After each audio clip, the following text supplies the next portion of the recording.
Hello and welcome to the Fishing Guide Podcast. I'm your host, Brad Weekman, and we have a special guest. Of course, this week we always have special guests, but in this case we even have a more special guest just because what he's doing and the influence that he's having with individuals in the outdoors and fishing. So Terry, tell him who you are and what you do. Sure. Well, thanks for having me today. I really appreciate it. What a great venue out here with the water in the background. It's just fantastic. But again, Terry Grafton. I'm the Western Regional Director for Cast for Kids.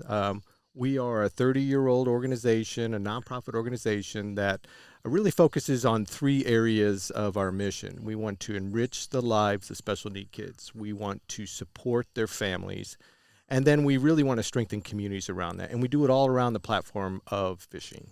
Oh yeah. So let's start with the events. So you have events, and we'll just go through the very steps. So if someone's listening or they're watching the video, they'll know what's happening there at the event. So tell them, how do you know? Where do you know you're going to set these events up? They're just not random. You're finding places that are accessible. Sure. Yeah. We'll host about 90 events across the nation this year. So if there's a water to be able to fish and a person that wants to be a host for the event, that's where we start. Really the host coordinator is what really ignites a new event in a certain area. And we do events across the nation. We'll do them from the Bay Area all the way out to New York. As a matter of fact, about 3 or 4 weeks ago, we held an event in Central Park, downtown New York City. Oh, wow. Which is fantastic. I mean, these kids with their parents are taking the subway or a bus to Central Park. They're fishing for a day or half a day, and during our event, they receive a new rod and reel and a tackle box. So they're on their way home after a great day of fishing, holding this rod and reel and a tackle box on the subway, and just a huge smile because of the great event. But we really rely on someone standing up and saying, "I want to host a new event," and once they do, Cast for Kids has all the tools to make them successful. We come alongside them. We have online tools and services that they can walk through point by point, really to keep them on track, to tell them what to do, when to do it. And then a regional director is by their side 100% of the time. So they really support them along the way to make sure that everything is on track and they have a great event and impact a bunch of kids. So a host, does it cost the host anything to be the host of the event? Yeah, the host is a volunteer that stands up, and we really say, here's what you need to be successful. Right. Our events, we'll step back and say our events are half-day fishing events. And so Cast for Kids provides a package for them that they order that includes the rods, the reels, hats, T-shirts, tackle boxes, and plaques for the award ceremony. So that event fee is, we have an event fee that they have to raise for their through sponsorship. Okay. And then we tell them how to work with their community to find volunteers and find the participants. And we build a website specific for them. So everything's turnkey, registration's online. And then away they go. And again, we'll do 90 events throughout the country. So 90 hosts have been successful in hosting these. And we're growing. So we're always looking for new hosts to stand up and say, I want to do this. I want to impact a special child and their family. And I want to build a community around this. Let's talk about who's there. Let's start with the children, the youth that are coming to the event. How are they selected? And what are the ages? Yeah, so typically we're looking for a special needs child that is around the age of 8 to 18. Okay. And that's our general range. And these children have an array of special needs. It could be that they're on the spectrum, the autism spectrum. They could be a Down syndrome child. They could have cerebral palsy and be wheelchair bound. But there's many other areas. They could be a foster child that hasn't had a great day to smile or get excited about anything in a very long time. So it's pretty broad. We let the parents really filter out that area. But once they come, we're so excited when they get there because the parents realize that this is a safe environment. This is going to be an environment that welcomes them, that celebrates them, and they're just going to have a great time. And so, how many usually attend? How many youth do you usually have at these events? Yeah, that we try to really target 40. We think 40 40. is a good number because it builds a critical mass where everyone can catch fish and celebrate and rally around them. Right. But we want to limit it to about that number because we have a celebration ceremony at the end that's just phenomenal. And we call up every single child that's at the event Right. and celebrate them and present them a plaque. And it's such a neat experience as that child is walking up through what I call the rally alley. Right. Because we have volunteers and we have parents on the side. We're cheering them on, we're celebrating them, and they have a huge smile. They come up and get this plaque, and they feel really special, and they feel loved on, and we just love that. So 40 is about that number. If you go longer than that, then the day gets a little long. Right. So we just try to keep it at 40 and moving on from there.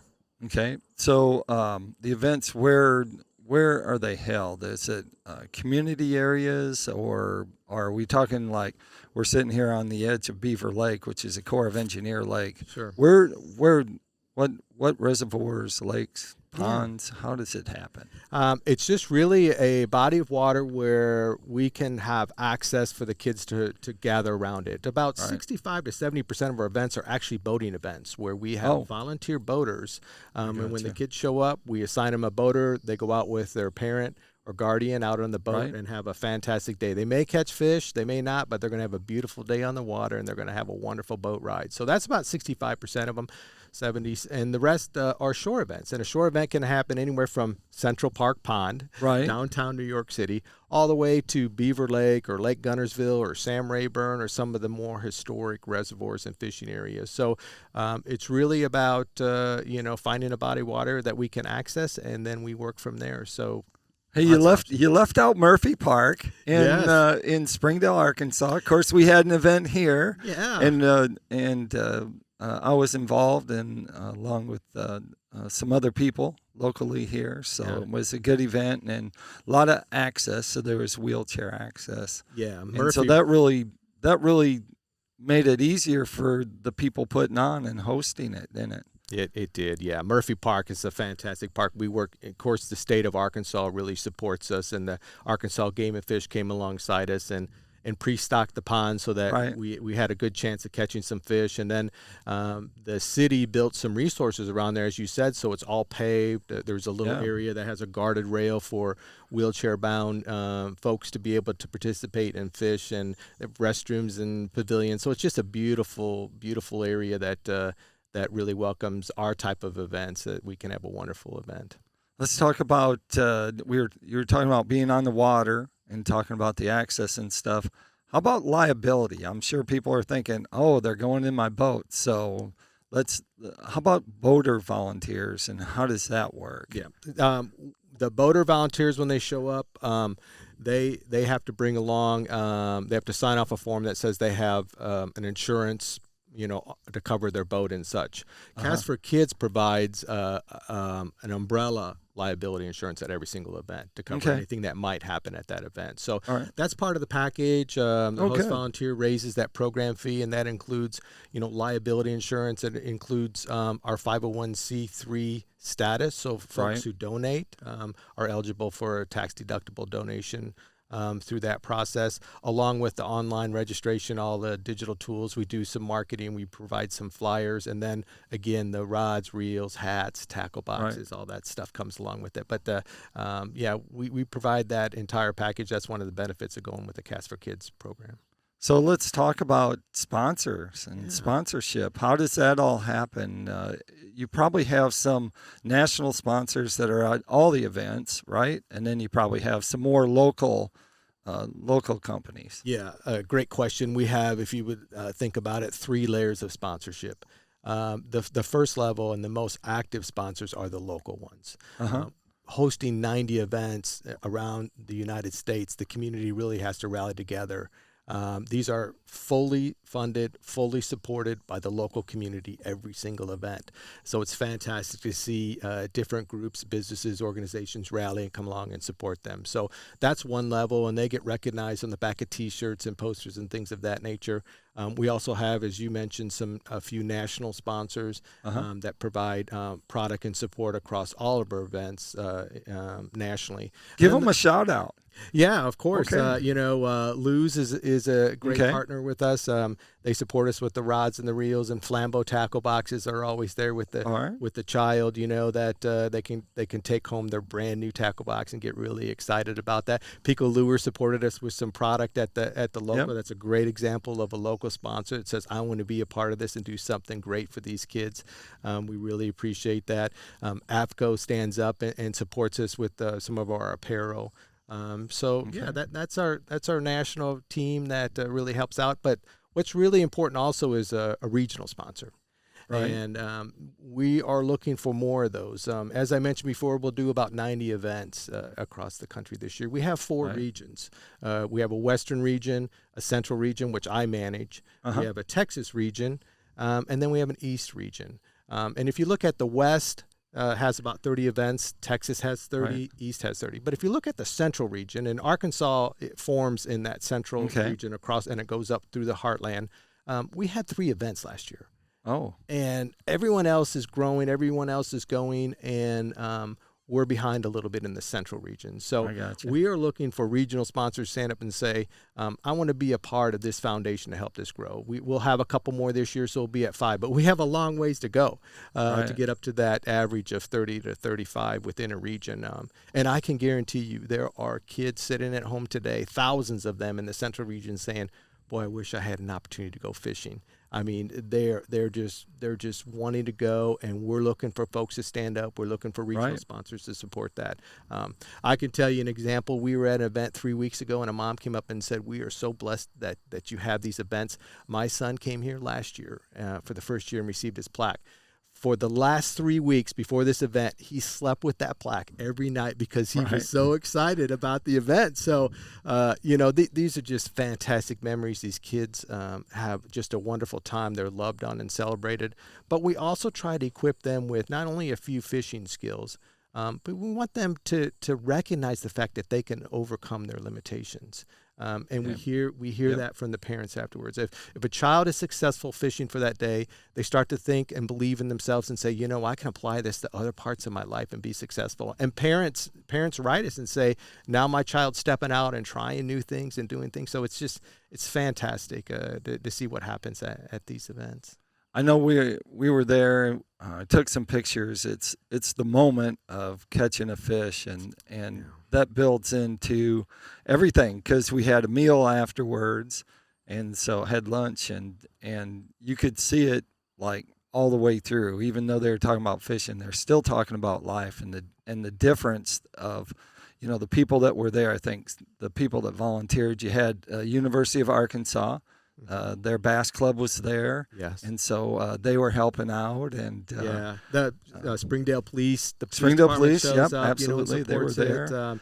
And that's the beauty behind it. In our events, we really accomplish a couple of things. As I mentioned before, we try to teach them, equip them with some fishing gear, and teach them a little bit about the basics, but really helping them understand that they can overcome limitations. The second part is these families have a very complex life. Life is busy, and in some cases, it's tough. Sometimes it takes 45 minutes to load a child in the car, drive 2 hours to our event, and then load back in and go back home. So we want the parents to say, number one, we got you covered. We got you. This event is for you. Just show up. We're going to take care of you and your child. We're going to have a great day fishing. We're going to have a wonderful lunch, and then we're going to honor and celebrate your child at the end.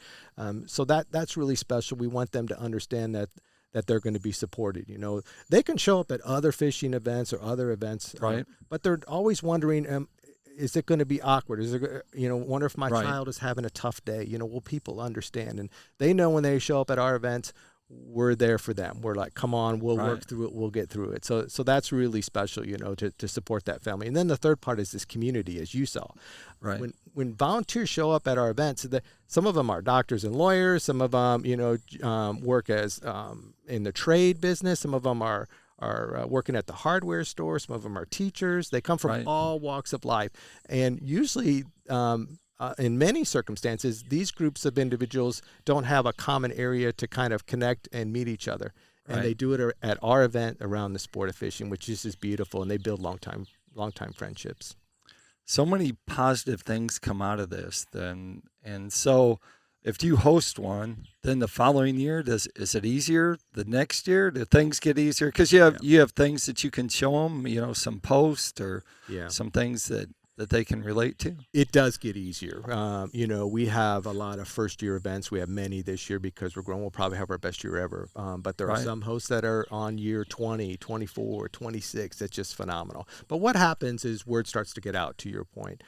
People come and have a great time. They start talking about it in their community. They start sharing it. So the next year, Right. it's a little bit easier than the next year. It starts to grow. And then even what's more special is that some people that drove a little ways to come to your event, they go back to their own community and say, I want to do something special right here. Right. And that's how we grow.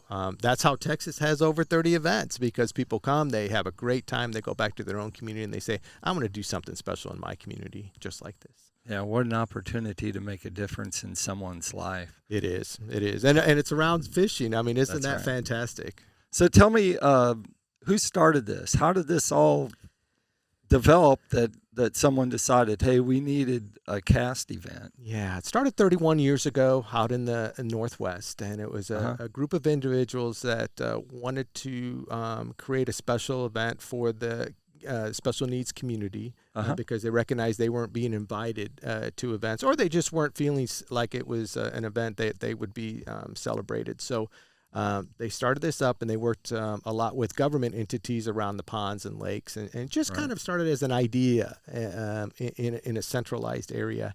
And then it's just grown over the years from there. And, over the last 5 or 6 years, Jay Yellis is our executive director, and he had a big vision for really growing this out in an exponential way. And he's done a fantastic job of really driving from a leadership standpoint of view and seeing amazing growth over those 31 years. But as you know, any event any group that's doing well and on a peak, it's taken 30 years of men and women just standing up there and grinding away, and a lot of sweat and tears just to make something like this happen. So it's been built on the shoulders of some amazing people over the years. There you go.